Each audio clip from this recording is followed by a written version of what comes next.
Hello YouTubers, AtariLeaf here with an open discussion video. Now the reason I'm doing this video is because a comment that was left on my last video, which was a pickups video. And one of the things I picked up was Midway's Arcade's Greatest Hits, Atari Collection 1.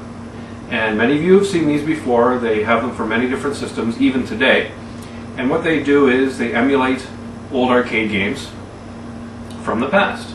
This has 6 old Atari games like Asteroids, Battlezone, and Tempest.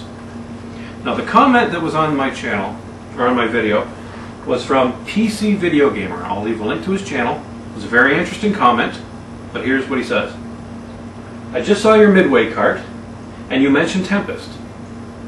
I wondered, had you ever thought of emulating the arcade game using Mame and playing the actual arcade game? Well, just to stop right there, yes. When we first got the internet in 1997, one of the first things I did was download Mame and a bunch of old arcade ROMs. So I know all about Mame. I know how great it is at emulating. And yeah, I've been doing that for about a decade and a half. He goes on to say, rather than fake sorry copies. So why don't you play Mame instead of doing this? The game on that cart was obviously inspired by the arcade game itself. And if you're a fan of the game, then it just seems weird to me.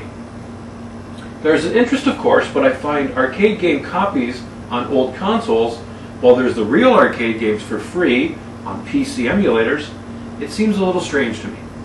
So the implication being that if you could play the real arcade game, in this case Tempest, on your PC using Mame, why bother playing with this? So that's what this discussion is about. What do you think? What's the point of this if you can play a game on Mame? Now first let me address Mame, and I'll use an illustration like this. Let's say you had the biggest, best, most expensive 3D HD television with surround sound and smell-o-vision and all the bells and whistles and everything that goes along with it. And on that TV, you watch the Yankees game. Really great experience. Really great. About as close as you're going to get to the real thing, except going to the ballpark, going to Yankee Stadium. There's a real 3D HD experience, right? Yeah, you're at the ballpark, you're watching the game live, you're having your popcorn and your expensive hot dogs and beer and everything. You're there and you can see the sights and the smells and you're experiencing the real thing. So no matter how close your HD TV, 3D experiences of watching the Yankee game on TV, still pales in comparison to playing the real thing. Mame is like that HD TV experience. Really, really close, still not the same experience. Because for me, if you want to really emulate the arcade experience, it's not just the game itself on a screen. That's not the arcade experience. The arcade experience is going back in time 25 or 30 years, going to an actual arcade with your friends, having some beers and drinks and food and nachos, and playing the actual arcade game. In a real arcade, there with your friends, live.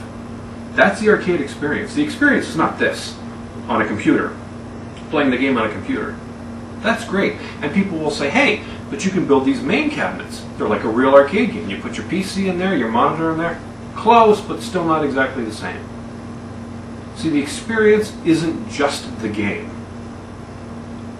The game on the screen is not the arcade experience. The experience encompasses so much more than that. Okay? So if we're going to put all of that aside then, what's the point of something like this? Well, to me, how much enjoyment I get out of a game doesn't depend at all on how accurate it is to the actual arcade game. And I've said before in a previous video, what defines your video game collection? For me, it's old arcade ports. Now, I'll give you a really good example. Space Invaders on the Atari 2600. Space Invaders in the arcade. Both great games. Well, which one would I rather play? The 2600 version, hands down.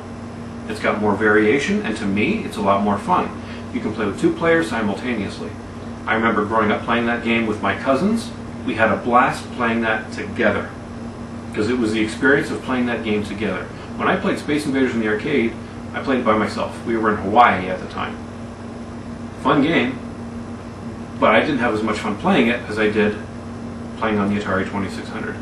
And it's the same with a lot of these.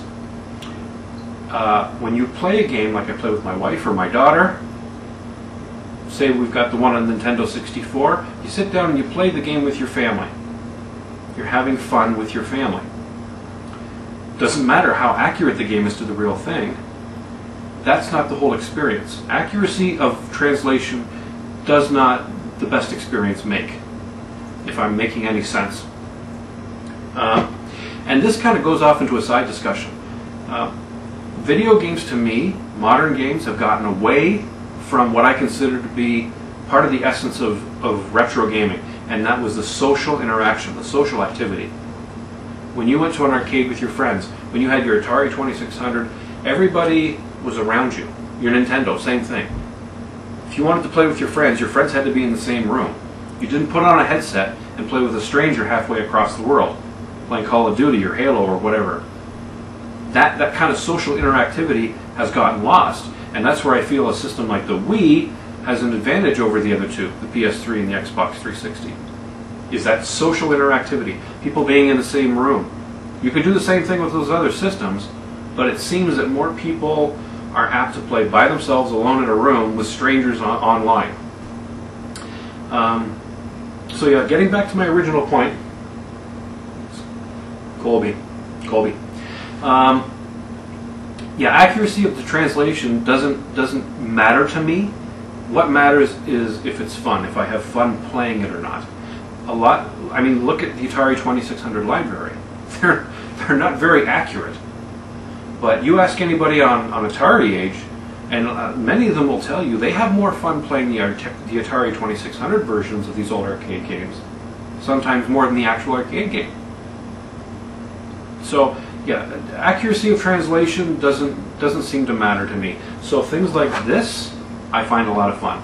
And the other point I'd like to make is, I'm not just a gamer, I'm also a collector. So I like to collect physical media, cartridges like this.